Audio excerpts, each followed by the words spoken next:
She's right here. I can't let you know. She's looking at herself on television right now. How are you feeling?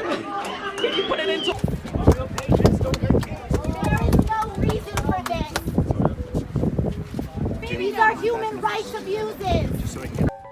ICE is the only criminal investigative agency, the only enforcement agency in the United States that has a bed quota. So ICE is required to fill 34,000 beds with detainees every single night.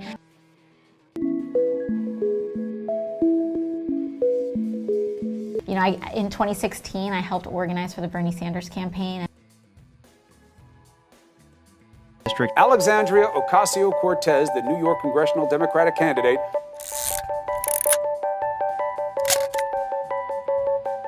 Low because everyone has 2 jobs. Unemployment is low because people are working 60, 70, 80 hours a week and can barely feed their kids. You know, in a Koch brothers funded study, if any study is going to try to be a little bit slanted, it would be one funded by the Koch brothers. It shows that Medicare for all is actually much cheaper than the current system that we pay right now. When they got these seats, when they were campaigning most, when we had more of an American middle class. And so I think that politically, this like upper middle class is probably more moderate. But that upper middle class doesn't exist anymore in America. The reason that the Supreme Court upheld the Affordable Care Act is because they ruled that each of these monthly payments that everyday Americans make is a tax.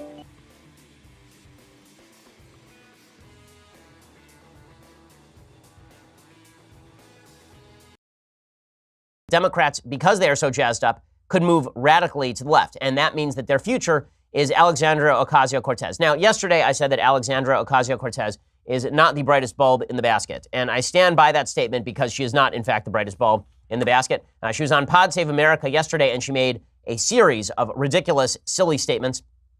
She, again, is considered the future of the Democratic Party because she's an intersectional candidate. She's a person of great intersectional capacity. She's a woman, and she's Latina, and that means that she has valuable things to say, even if she is just saying random stuff all the time that doesn't make any sense. Well, yesterday on Pod Save America, she was asked a series of kiss-ass questions, and she proceeded to immediately blow them sky high because she can't even answer those questions properly. By the way, I've received a lot of emails. Would I debate Alexandria Ocasio-Cortez? I would pay money to Alexandria Ocasio-Cortez's campaign to debate Alexandria Ocasio-Cortez. I would pay her money to come on the Sunday special. I would give money to her campaign if it meant that she would actually come on the Sunday special and answer some serious questions from somebody on the other side of the aisle. But there's a reason that she's only existing in the safe space of Pod Save America. You've inspired people. One sign for me is a bunch of people from our team at Crooked wanted to meet you, and you should just know that they're not banging down the door when Dick Durbin comes to town.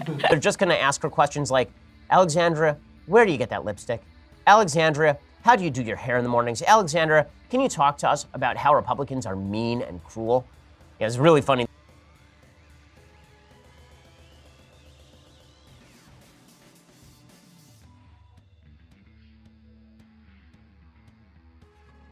All right, first the challenge, and then the rejection.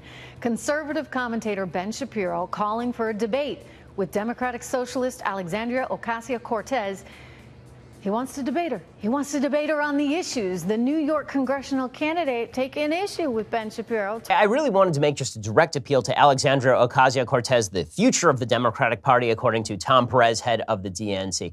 Ms. Ocasio-Cortez, I'm really excited that you've been elevated to that position, and I would love to have a real conversation with you about the issues. You've noted you think Republicans are afraid to debate you or talk to you or discuss the issues with you. Not only am I eager to discuss the issues with you, I'm willing to offer $10,000 to your campaign today for you to come on our Sunday special, and we can have an hour-long conversation about all the topics under the sun, really probe your belief system. And frankly, if you want to raise charity and we'll do it as a debate, we can do that too. However you want to do it, I am more than willing to talk to you. I would love to have this conversation. So let's make this happen. Let's make America a more civil and interesting place. Let's do this thing. Should be interesting. As you know, over the last couple of days, I've been offering Alexandria Ocasio-Cortez, the Democratic darling, the future of the Democratic Party, according to Tom Perez, the media hit media sensation. I've offered her to come on the Sunday special and have a 1-hour discussion. I offered to have a debate with her. I offered to give $10,000 to her campaign. Obviously, that was somewhat facetious, considering that I think what's the election limit, like $7,500, something like that. In any case, I'm not looking to violate the law. I also offered to give that money to charity or to raise money to charity, and she didn't respond, which is her prerogative. She doesn't have to respond. Right? I mean, that's her thing. Fine. Yeah, and she had essentially called Allie Stuckey and a bunch of conservatives cowards for not wanting to have discussions with her and instead creating satire of her. So I figured, okay, we'll open her an open forum for her to come on the Sunday special. And I'll legitimately have anyone from the left on the Sunday special. One of the funniest things about this is that after I offered Ocasio-Cortez to come on the show, a bunch of leftists who are pretty prominent started emailing me saying, well, why don't you invite me? And I was like, okay, fine. That's great. Like, I'd prefer to have more people on the Sunday special with whom I can have intelligent conversations from the left. Like, let's talk about Norway. Let's talk about Denmark. Let's talk about socialism. Let's talk about what's socialist and what isn't. Let's do all those things. I don't care. Like, that's what I thought this whole debate, this whole area of American life was supposed to be about. I enjoy those conversations. Well, Alexandria Ocasio-Cortez took this the wrong way. She took this the wrong way. And instead, here is what she tweeted out in response to my invitation. Just like catcalling, I don't owe a response to unsolicited requests from men with bad intentions. And also, like catcalling, for some reason, they feel entitled to one. But why are we even talking about catcalling? Whoa, all right. We called Ocasio-Cortez and we asked her to come on the show. She has yet to respond. But you know who did respond? None other than Ben Shapiro.